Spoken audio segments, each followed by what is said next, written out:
پاک ایک بات مجھے پسند بڑی ہے، اگرچہ میں نام نہیں لینا چاہتا کس نے لکھی ہے، میں نے لیا بھی تھا کئی دفعہ، لیکن بات بڑی کمال ہے، غیروں نے لکھی ہے، اور میں نے تو اس ایک حوالے کے لیے پوری کتاب 10 جلدوں کی منگا کے رکھی ہوئی ہے، ایک حوالے کے لیے، ایک بات کے لیے۔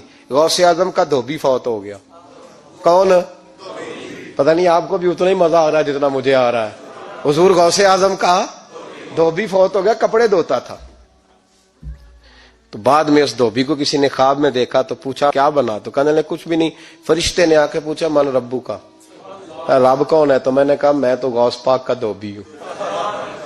اس نے پوچھا ماں دینوں کا، تیرا دین کیا ہے؟ تو میں نے کہا میں غوث پاک کا دھوبی ہوں۔ فرشتہ پھر کہنے لگا تو کیسا دیوانہ ہے، میں کہہ رہا ہوں کہ اللہ کا پتہ بتا، رب بتا، تو غوث پاک کا بتا رہا ہے؟ کہتے 2-3 دفعہ کہا، جاگ رہے ہیں آپ لوگ؟ 2-3 دفعہ کہا، وہ بار بار یہی کہتا کہ میں غوث پاک کا، میں غوث اعظم کا دھوبی ہوں۔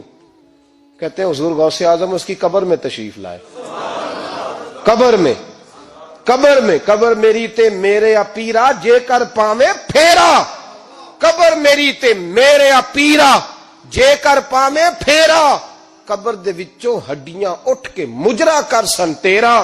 حضور غوث اعظم قبر میں آئے اور فرمانے لگے کیوں تنگ کرتے ہو میرے ماننے والے کو، کیوں تنگ کرتے ہو میرے، یہ کوئی لوارث ہے اس کو تنگ کر رہے ہو؟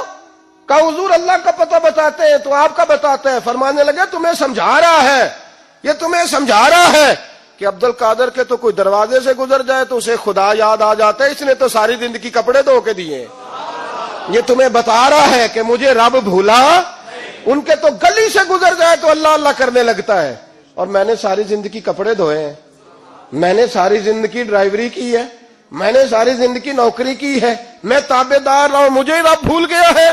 فرماتے ہیں حضور غوث اعظم نے فرمایا مجھ سے پوچھو کیا پوچھنا ہے، مجھ سے پوچھو۔ فرشتے کہنے لگے ہم پوچھتے ہی نہیں، ہم پوچھتے ہی نہیں، عبد القادر جانے اور خدا جانے۔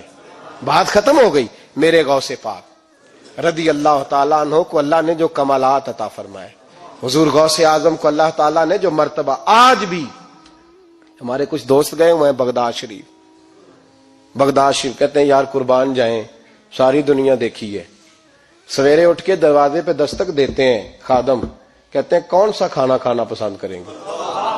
یہ عبد القادر کا آستانہ ہے، یہ غوث پاک کا دربار ہے، آپ جو کہیں گے وہ پک کے آپ کی میز پہ پہنچے گا، اس لیے کہ یہ غوث اعظم کا دروازہ ہے، یہ قیامت تک کھلا ہے، فقیروں کے لیے، غریبوں کے لیے، مجبوروں کے لیے۔ غوث اعظم دریائے دجلہ پہ کھڑے تھے تو غریب رو رہا تھا، فرمایا کیوں روتے؟ اس نے عرض کی حضور غریب ہوں، ملا سے کہا تھا دھار سفر کرا دے ادھار، اس نے کرایا نہیں، رو رہا ہوں کہ پیسے ہوتے تو رسوا تو نہ ہوتا، ضروری کام تھا دریا کے اس پار۔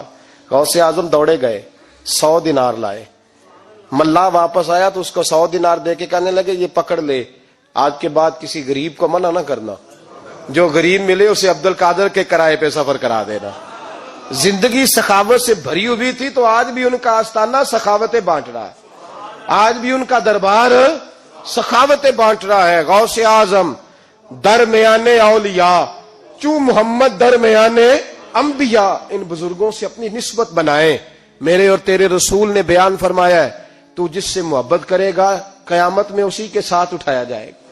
کھل کے پیار کر اللہ کے ولیوں سے، شرم کر کے نہیں، جھچک کے نہیں، تھوڑا کر لیا تو تھوڑا نہیں، جی ہم ماننے والے ہیں، ان کی تعلیمات پہ چلنا چاہیے۔ او بھائی تعلیمات بڑی ضروری ہیں پر ان سے عشق کھل کے کرنا چاہیے، ان سے محبت کھل کے کرنی۔ اور وضاحت کر دوں، ہم یہاں ہیں وہ بغداد میں ہیں تو وضاحت کر دوں، ترغیب و ترہیب میں حضرت ابو ذر غفاری کی حدیث ہے، عرض کرنے لگے یا رسول اللہ صلی اللہ علیہ وسلم ایک آدمی کسی قوم سے پیار کرتا ہے، ان سے ملا بھی نہیں، ان کی طرح کا بنا بھی نہیں، کوشش کی لیکن ویسا ہوا بھی نہیں، حضور اس کے لیے کیا حکم ہے؟